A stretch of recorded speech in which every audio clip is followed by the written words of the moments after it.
Namaste, my dearest light tribe, and a very, very, very joyful, active, amazing, transformational equinox to all of you. All of us on this day entering into the period of equal night and equal day time hours. So it's one of the reasons why the equinoxes are so amazing, is because it is this exact balancing point where the daylight, the hours of light and the hours of dark, the nighttime, come into perfect equilibrium, just this frozen moment in our yearly cycle. And this is true for the northern and the southern hemisphere. That's the thing, is that unlike the solstices where the extremes are totally opposite, and on one side of the world they are experiencing the shortest day, and on the other side of the world they're experiencing the longest day, so you have this sense of polar opposites. But at the equinoxes, all of us in the northern and southern hemispheres are experiencing this perfect equilibrium. And then for those of us in the northern hemisphere, we are moving into spring. It is the first day of spring. And this is, or for some people they consider it rather to be the center of spring. And this means that from this moment onwards there's going to be more and more and more daylight hours. Let me see if I can swipe and get rid of the comments. Ah, yes, like magic. And for those in the southern hemisphere, from this moment of perfect balance, the daylight hours are going to get shorter and shorter and shorter because they're in the fall, they're in the autumn, and experiencing that slow beginning that leads to winter, and for us in the northern hemisphere, the slow beginning that leads into the height of summer at the June equinox, at the June solstice. So on this incredible day where we are being told very clearly that we are at yet another turning point, yet another point in our timeline where everything can change, where we have the opportunity to significantly accelerate the awakening on Earth that is happening already. At this equinox we are guided, those of you who have been magnetically attracted into these live transmissions and into the original transmission, which is called the sixth dimensional Lemurian activation meditation. It's quite a mouthful. And speaking about the title, I'm going to start to answer some of your questions. And so Vianney asks, what is the sixth dimensional Lemurian aspect? So the guides are saying during this process, it is an aspect of you, and it is a particular frequency that you are blasting out. So gold star awarded, Vianney, for asking that question, which other people might think I shouldn't ask that, I should maybe know already, I should have understood from the transmission itself what was going on there. And so she asks it so that all of you can really benefit from understanding the process better and what is the frequency that we're sending.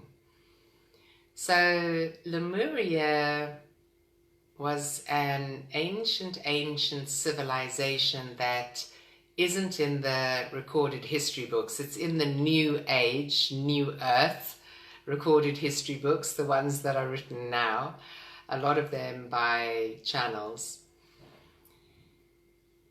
It was our first reference point, really, for I wouldn't necessarily say an ascended civilization, but an extremely advanced civilization, particularly in terms of spiritual technology and the level of frequency that they raised their whole civilization to.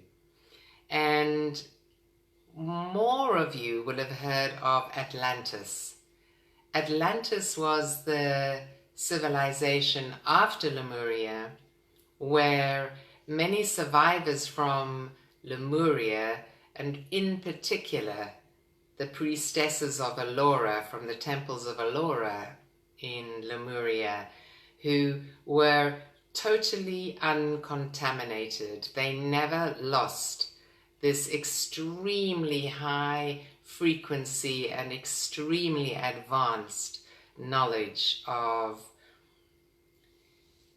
how to raise your frequency and become a light being on a level of Christ consciousness and beyond, in order to assist the whole civilization to raise their frequency also. Lemuria came first, Atlantis followed, and then for many people the advanced civilization that followed, that is in our consciousness, is the civilization of ancient Egypt. And after that, the seeding of Christ consciousness at the time of Christ, these four junctures, these four extremely important points in our timeline, are our reference point now for how to move forward without the priests and priestesses, without the mystery schools, only just seeding the advanced spiritual technology that they had then. They're our reference point for what was happening on Earth, on our dear planet, at that time, that we can learn from, because we are going through the same thing now. These civilizations were way, way more advanced than us. And when you're in places like Egypt, traveling through the temples as we are doing right now, and like many, many of the other sacred sites on Gaia, you see these enormous slabs of stone that are put together meticulously, with no cement or anything else holding them, and no gap whatsoever, in these just incredible sacred geometries that are aligned with certain planets, with certain stars, that are aligned with the solstices and equinoxes, that are aligned with the sunsets and the sunrises, and in particular the sunrises that come at the solstice and the equinox. This incredible technology, the Mayan technology, the astrological knowledge that they had, not many moons ago, not many years ago, not in our historical reference in the timeline, but way, way, way before that. So Lemuria, and when we are told about a sixth dimensional Lemurian energy, because obviously within an activation it is an energetic activation, it is the energy of the Lemurian sixth dimension that we are sending out, then we know that we have beings with us, because I've channeled this stuff and I had no idea what a Lemurian sixth-dimensional activation was before I channeled it, so I'm learning along the way, the same as you. We know that beings that have been active in Lemuria, that are from that Lemurian civilization, that have them then embodied in other civilizations since then, and perhaps star beings that were embodied at that time in Lemuria, that have subsequently come back now to work with earth beings at this time. So what happens with the ups and downs of the consciousness on our planet, these cycles, what they would call in the yogic system the yugas of 2,160 years for each little epoch, and you tend to go one up, one down, and the most recent one that we were in was the down, the Kali Yuga, that we now have risen out of.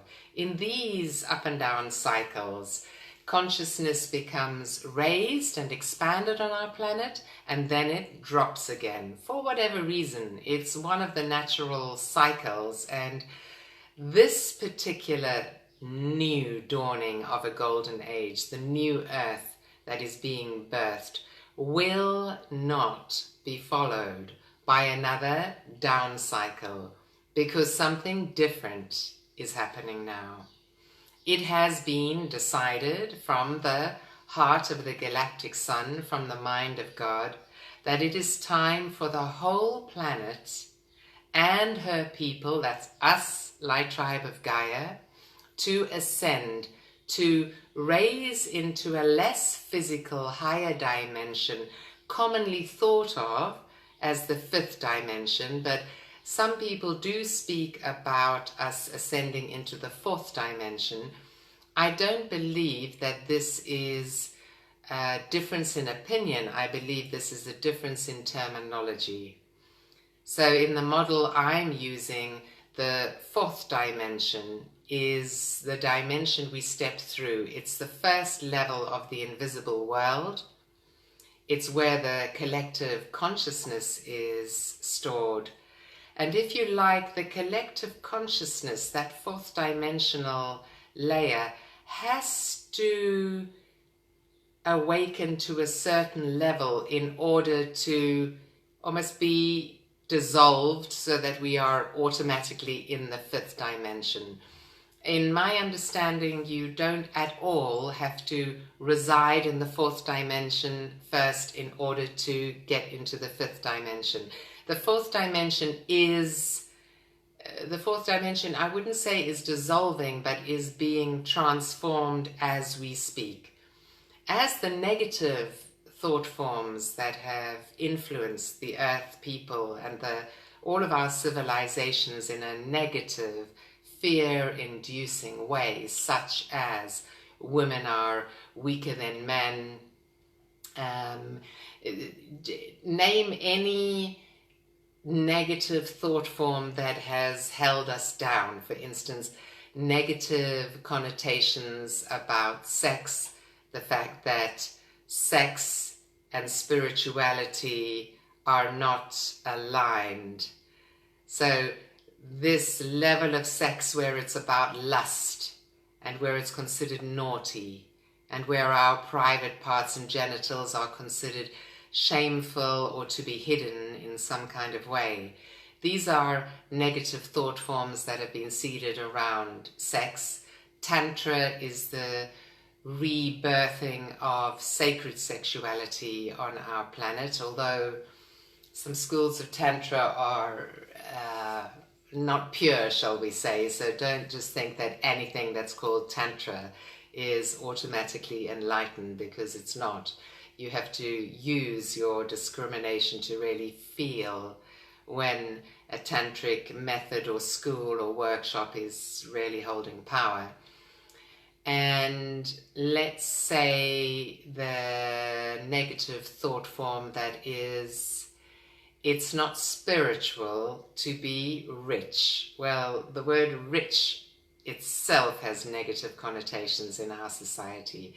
So we prefer to think of abundance. So is it okay to want abundance and to be spiritual and awake? Of course it is. This is one of the things that is being transformed right now.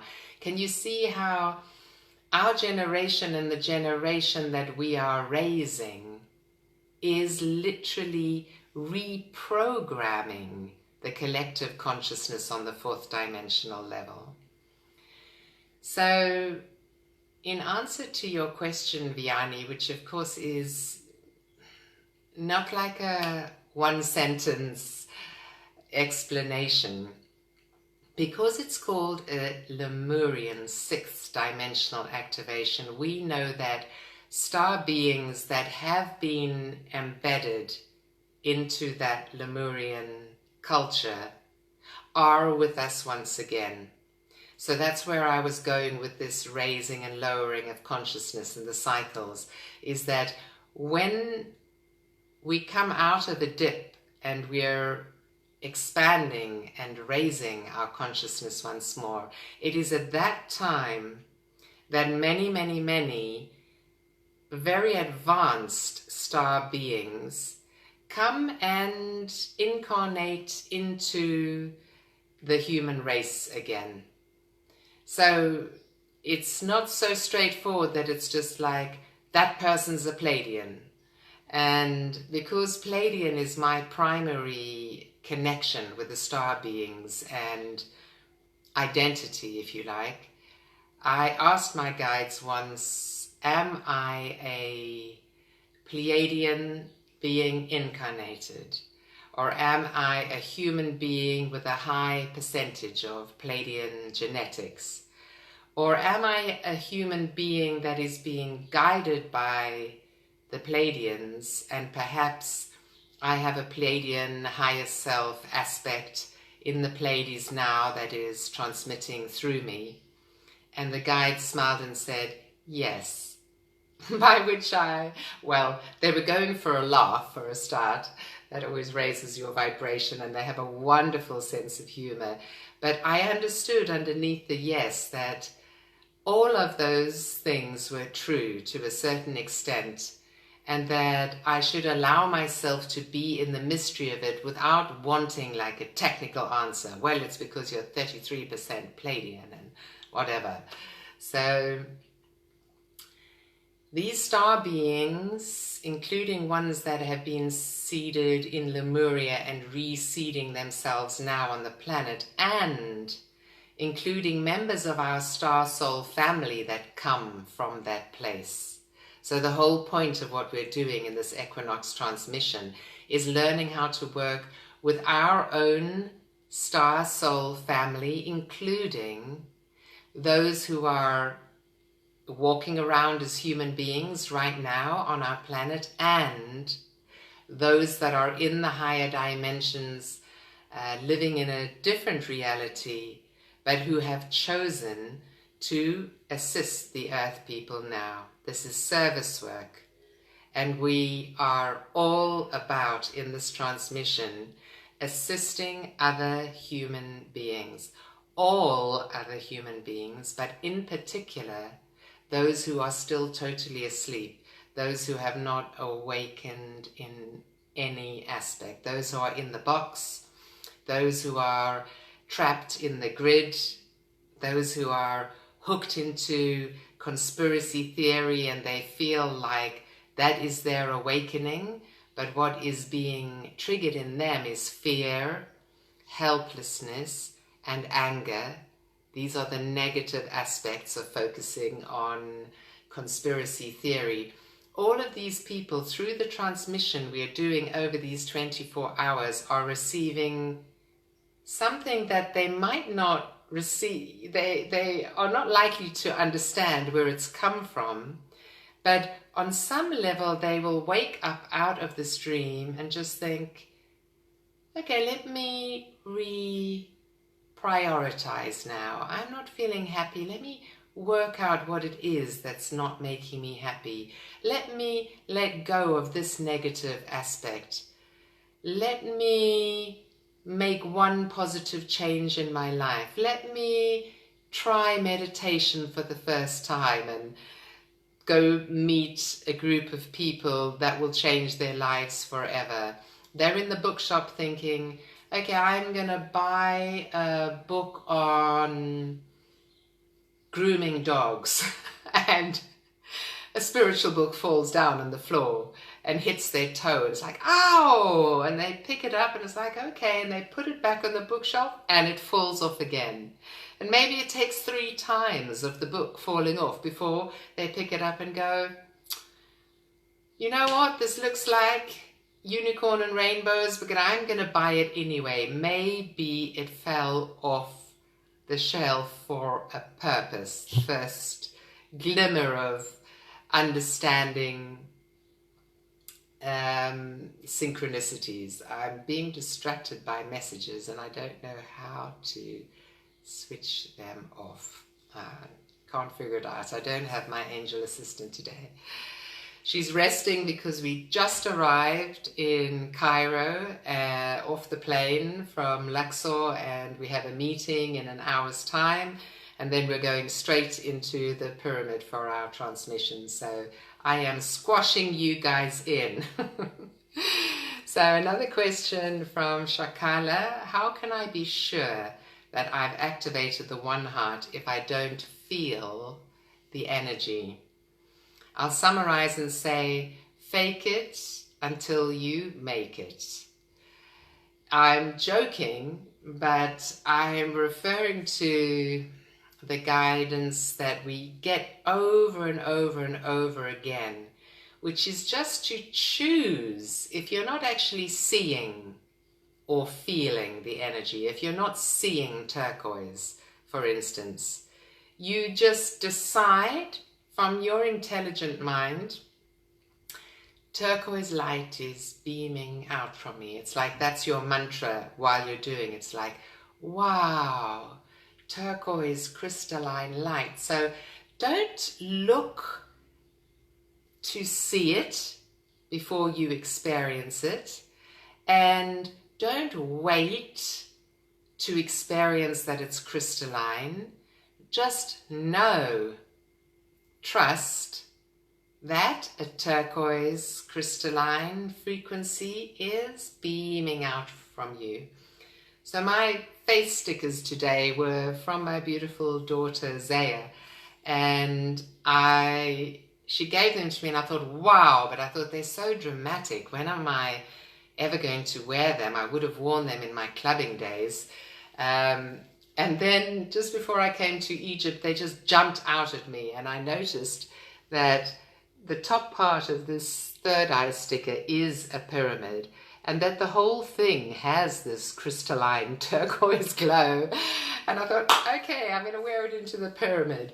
It's not because I'm a high priestess and more special. It's fun, and things like this, if you're doing a ceremony and wearing white and that kind of thing, these external things, as superficial as they might feel, assist you in feeling like this is a special occasion, which it is. If there was ever a special occasion to dress up for a ceremony, it's this. It's this amazing opportunity to transmit. If just for me to transmit on my own, amazing. For you to transmit on your own, amazing. To transmit with some friends or with some family, absolutely awesome. To transmit with some friends and family in a sacred, powerful place, wow. To transmit with this group of 30 from the King's Chamber of the Great Pyramid in Egypt, whole being exploding. And to do this joined by you, by groups that have written to me from all over the world, from all over South America, North America, Canada, from Australia, from New Zealand, from the sacred sites, Glastonbury and Stonehenge and Avebury. unbelievable how many of you have stepped forward and said, yes, I'm doing it. I'm doing it either on my own or with a group. I'm getting some people together. Some people have Christiana Kanaki, I think her name is, sorry if I have it wrong, in Greece, has translated the meditation into Greek, and she's put it up on YouTube, and she's getting people to do it in Greece. So I'm so proud of all of you, and I'm so grateful to you for joining our efforts. Our effort is no more significant than your effort. It's every single one of us, our desire to be of service in joy, to choose and decide that joy is our service work, and our service work is joyful, and to feel so grateful that we can do this service work, not feeling like, yes, I'm helping the tribe of Gaia, I feel more important, because this is coming from an ego point of view. It's to just be filled with joy and gratitude to be of service in this way. And any service that you do, smiling at a stranger, random acts of kindness, anything, the tiniest, smallest little thing that you do in service to your tribe is amazing. Choose to celebrate this equinox by giving much more money than usual to homeless people and the attendants in toilets, and give surprise amounts of money to someone who's totally not expecting it. Give gifts, celebrate, be generous. So Shakala, just keep on knowing. Your issue, as with many other people, is that you are waiting for the experience to arrive in you. You're looking for that experience, looking for the color turquoise, wanting something to arrive spontaneously. And it's wonderful if it does arrive spontaneously. It does happen to a lot of you. But you shouldn't even be waiting in any kind of way. You should be just thinking to yourself, knowing to yourself, crystalline turquoise energy is emanating from me, it's emanating from me, it's emanating from me. And it therefore, guess what, is emanating from you. So you can't make any mistakes. You just have to trust more. Don't know how to pronounce this. Ciao Saleh from Brazil asks, what is the meaning of the turquoise light? Turquoise is the color of the crystalline diamond frequency of the One Heart. It just is, in the same way that pink is the color of love in action, the higher heart. And this is a very slippery shawl. Stay. Okay. And emerald green is the color of the One Heart. Turquoise is the color, emerald green is the color of the personal heart, Anahata. Turquoise just is the color of the One Heart, and it has a diamond, but a three-dimensional diamond, which is actually called an octahedron. A four-sided pyramid, like we're going into tonight, that comes to a point, obviously. And then from the base, trying to make my fingers into a square, very unsuccessfully, from the four-sided base of that pyramid, a double image pyramid goes down to another point, as above, so below. All pyramids are octahedrons. They have this mirror shape going down. It's often not recognized that underneath the pyramid is where all the action happens. It has always been that way with sacred temples. The underneath passages, the underground chambers, or simply the etheric, which means energy form, double side of the pyramid which points down, that is necessary for the pyramid to be activated. So our One Heart is a double-sided pyramid, pointing up and down, which is a diamond, isn't it? That's a 3D diamond shape. And the reason that they stress on and on that it's a crystalline turquoise diamond frequency is because it's not a flat color painted on the paper. It's slightly transparent and it's crystalline in nature, like this. See the crystalline turquoise frequency. I know these are very low res videos, so you're probably just seeing a blur, but hopefully you see the color. And what is the meaning? It's not a meaning, it's a frequency, and it's the frequency of the one heart. A couple of you wrote and asked about one heart,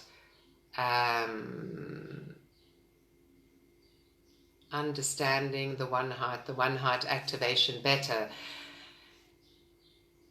I've already gone into detail about the one heart, so you need to start from lesson 1 to really understand it, but I'll just summarize briefly again that the one heart is a 6th dimensional heart chakra.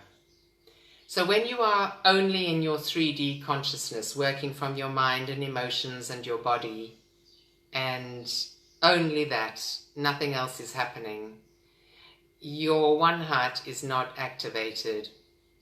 That's why they say the one heart goes on and off. In very, very few people is the one heart activated all the time, because you would have to be staying at a certain level of frequency that would make it quite difficult for you to operate in the 3D world. So let's say the Christ and the Buddha, it was their higher heart that was permanently activated. That can be permanently activated while you walk around in everyday life. And when it is, what you are experiencing for everybody that you come across is pure unconditional love. You are a bowl, an overflowing container of unconditional love that attracts people towards you, just as they were attracted towards Christ.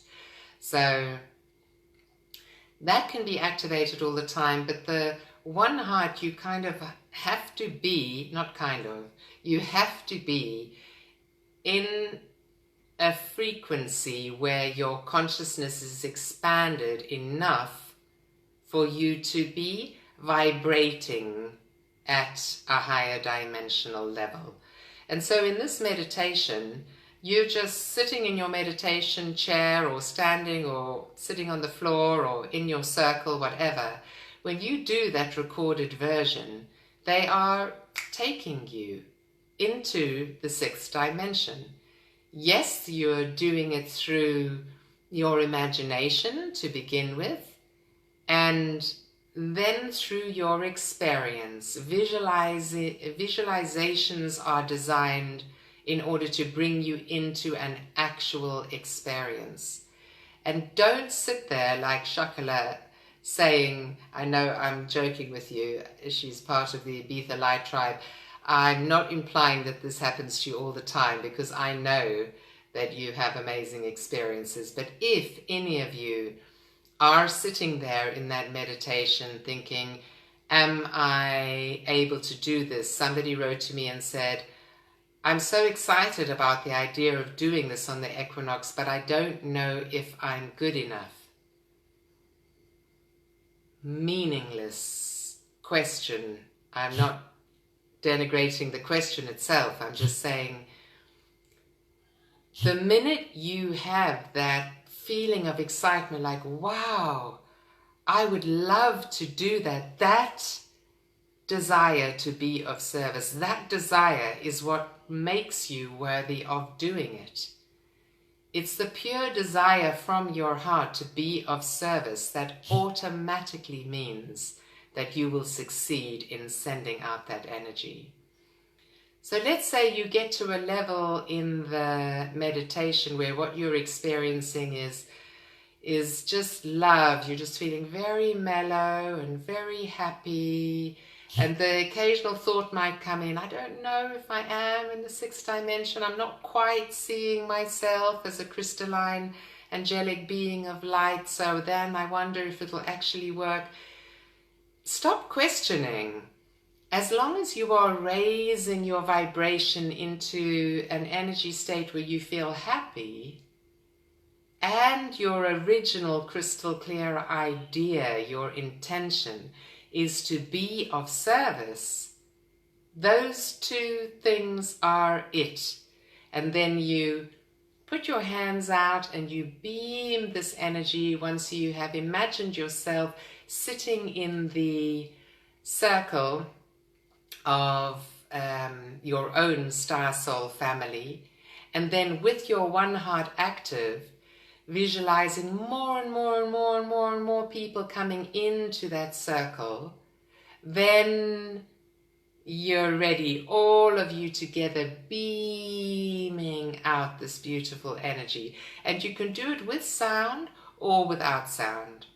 So when you do it with sound, you channel sound, and generally in a group it's better if one person starts to lead that.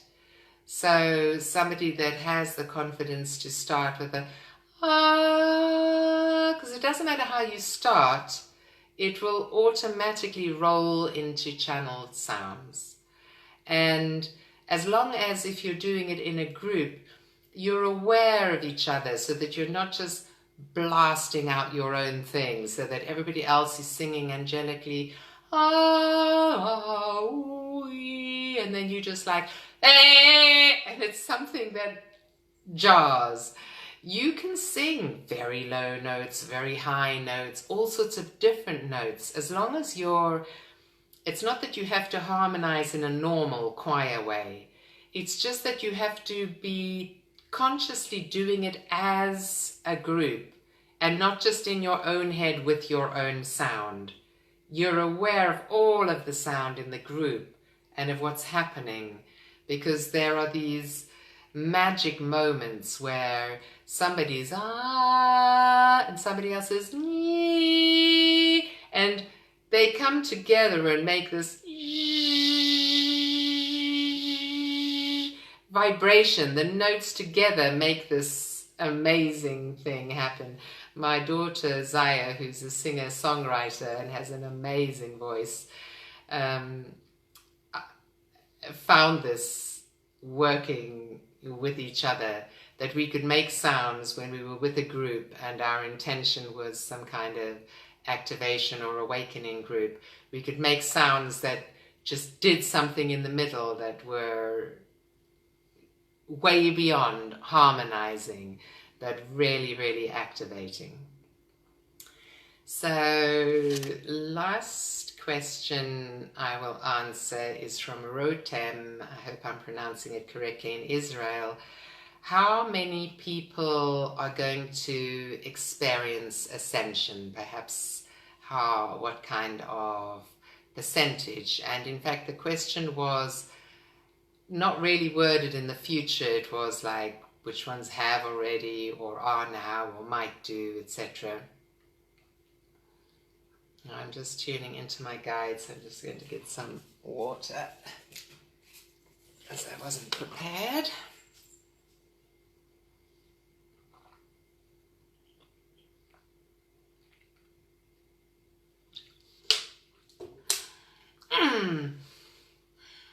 Just tuning in now.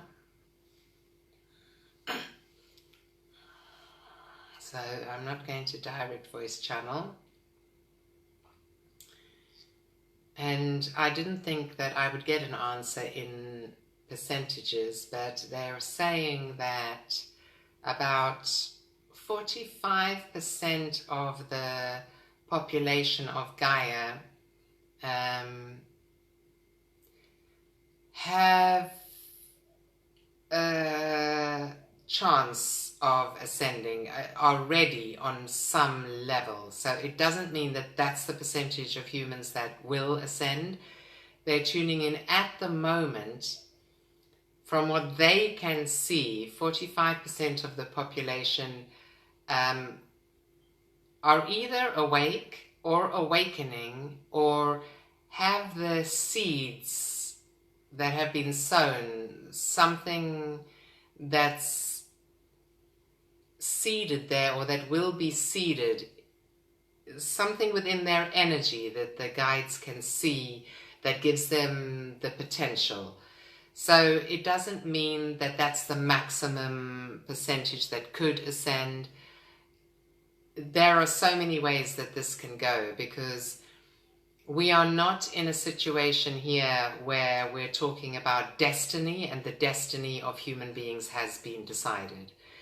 Yes, the destiny in terms of ascension of the planet and her people raising into a higher dimensional frequency and the birthing of the new earth, that has been decided.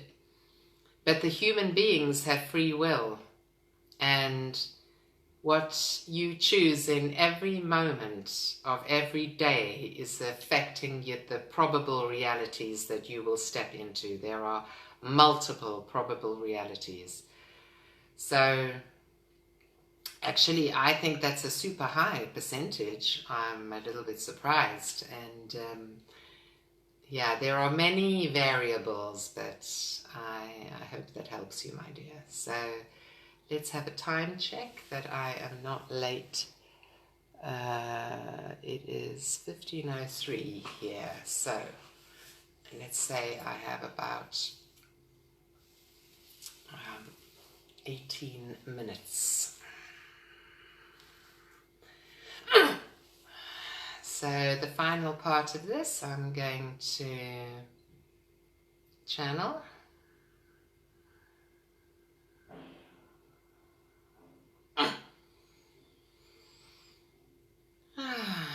So let's all have a big breath in.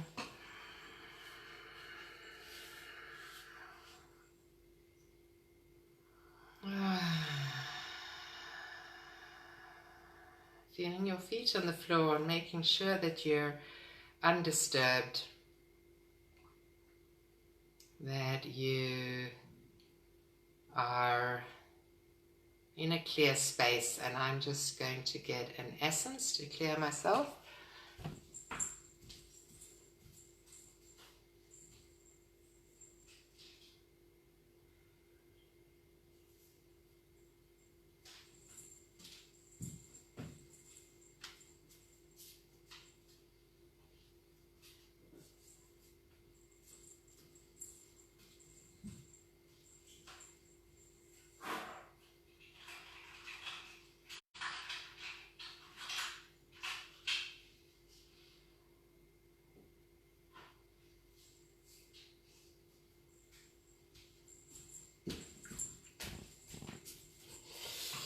Okay, some rose oil from Mother India and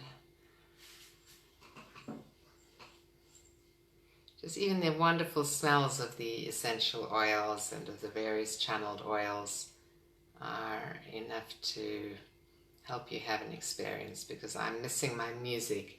I always play my music from my phone, and now I can only use my phone for this Facebook Live because it won't work on my laptop.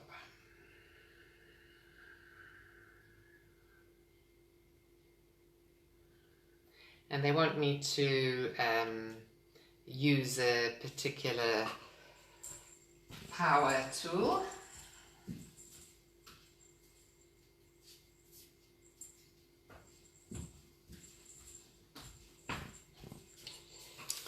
So I'll show you a bit closer to the camera what this is.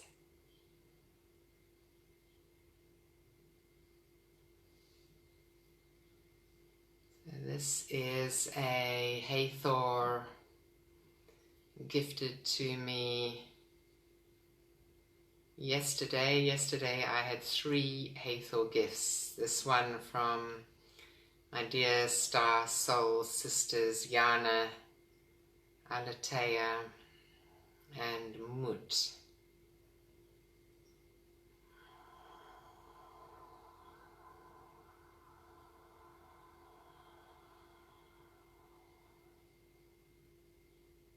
many, many, many, many,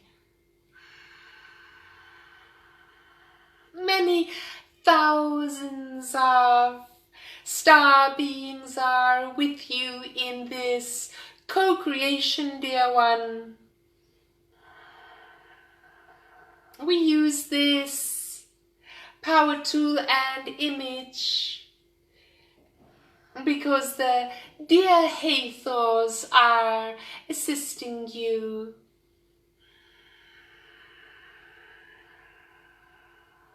Living as they do in the 5th and 6th dimensional realms of the planet Venus, embodied still in certain human beings in the land of Kemet,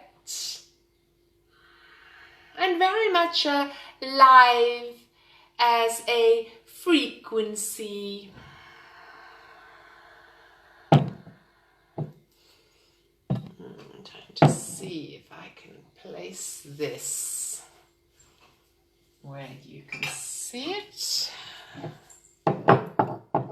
Using a teacup, that works perfectly. Okay, wants to face the other way.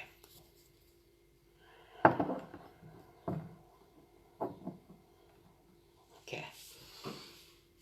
Nope, you can't see me now.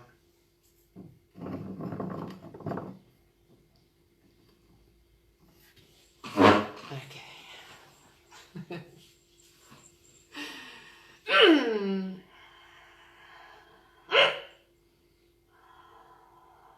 And so our Turian councils of light, assisted through the Hathor beings, are assisting you with this sounding now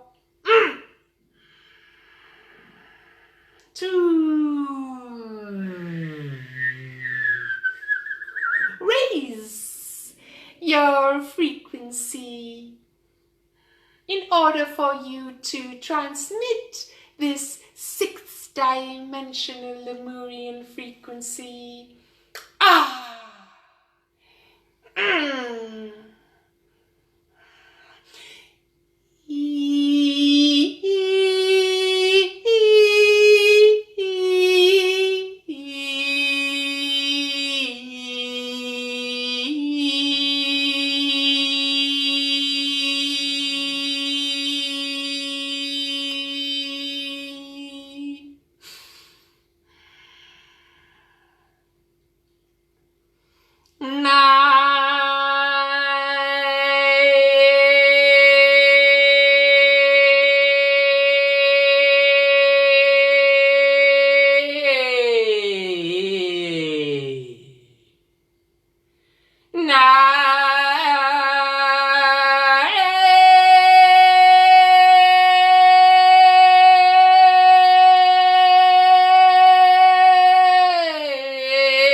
Shaking you open with our strange sounds and vibration.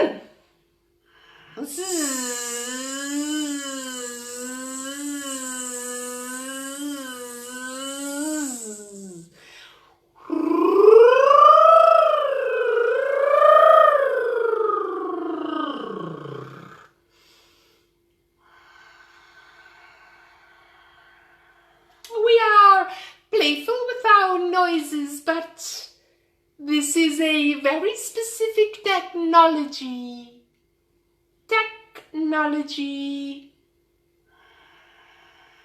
from the stars and ascended races that have mastered Lemur Lemurian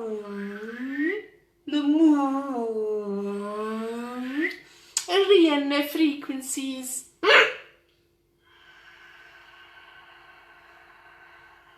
The Lemurians were beyond that who you know as Atlanteans.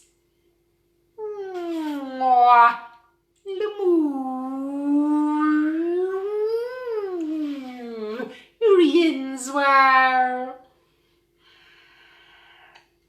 fully connected in with and assisted by their higher dimensional frequency brothers and sisters, those known as seers in the temples of Solara, able to look through the timeline as you would imagine through a crystal ball, were able to see the moving planets and stars and the alignments that they made without studying these in terms of the usual studies of astronomy. They simply communicated with the stars and were aware of the lines of energy that flow around and through the planets of your solar system and how your sun star connects in with the sun star of Alcyone in the Pleiades. So I'm asking for my more habitual guides to come through if this is possible, because these beings are difficult for me to channel. They're not so familiar, and some of them are cat people, the Lyrans, and they're making me do all these weird sounds and faces and cat things, and it's quite distracting for me. So for the moment, if it is possible for my usual councils of light to explain the process and the others to come in when needed with the sounds, that would be awesome. They're laughing their heads off here. They're saying, okie dokie.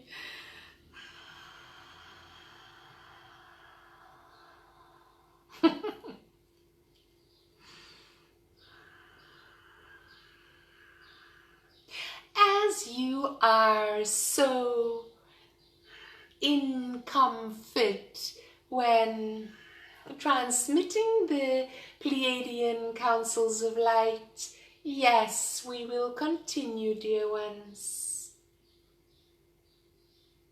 This channel wishes for a summary of the activation process in order to assist all of you in crystal clarity of this process. You are being asked to activate your one heart,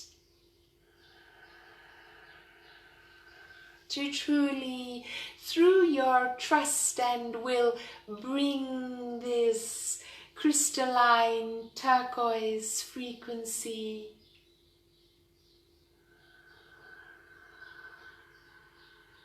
in and through you, through all of your cells, on a biological, cellular level, and through your aura, front, back, left, right, above and below, and expanding into the sacred geometry overlapping fields of crystalline, translucent rainbow beauty that is your greater light body. We have inferred previous to this that when you're able to truly feel the crystalline versions of pink, turquoise, green, blue, gold, silver and white. And truly feel and experience the pearlescent nature of these. You are automatically raised in frequency towards your crystalline higher self, which is fifth and sixth dimensional. And when you perceive this coupled with the visualization of yourself as a crystalline angelic being of light, and when this visualization turns into the experience of yourself with these pearlescent colors flowing through your whole inner vision, then you are truly able to raise your frequency beyond your physical world. Understanding, of course, that the fifth and sixth dimensions are not only above you in a spatial sense, but they are through you. They are overlapping and utterly running through your physical being and your physical reality.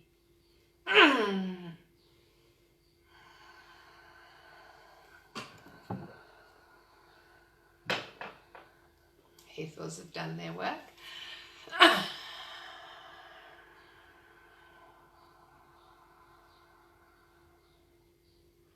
And so the final step is to call towards yourself, if they are not already there, your star soul family, so that you are sitting in this higher dimensional space with the group, which may be 7, it may be 11, it may be 22, it may be 144, it may be in the thousands.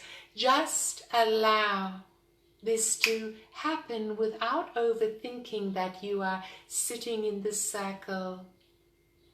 And as you share love and frequency, appreciation and gratitude and love within your circle, holding this turquoise, crystalline, one heart active in you, so you call for all others, all other star soul families in whom the one heart is active in that moment to join your circle. Through the space timeline, many, many, many others join you, and you place your hands facing outwards in order to transmit. Perhaps beginning with a sound like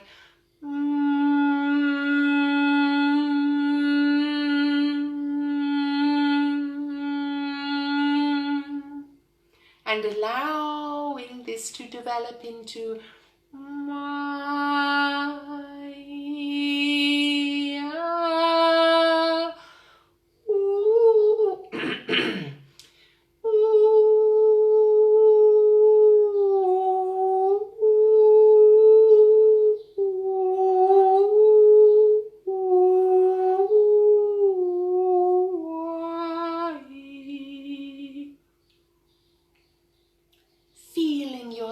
as a collective of crystalline angelic beings. And we repeat, it is not necessary to use sound, dear ones. You may sound if you are called to, and you may simply sit silently in a joyful meditative transmission, transmitting out joyfully. What you must know, dear ones, is that your purpose is to awaken all human beings on your planet. State this now. Stating, I am an awakener. I choose a role of service on my planet. And this is my greatest joy. I choose in this equinox transmission to blast a higher sixth-dimensional frequency out to awaken all human beings on the planet.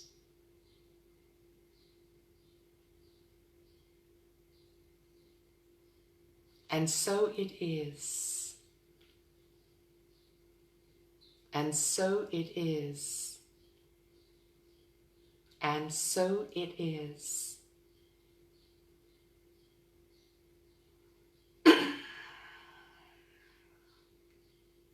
Love and thank you, thank you.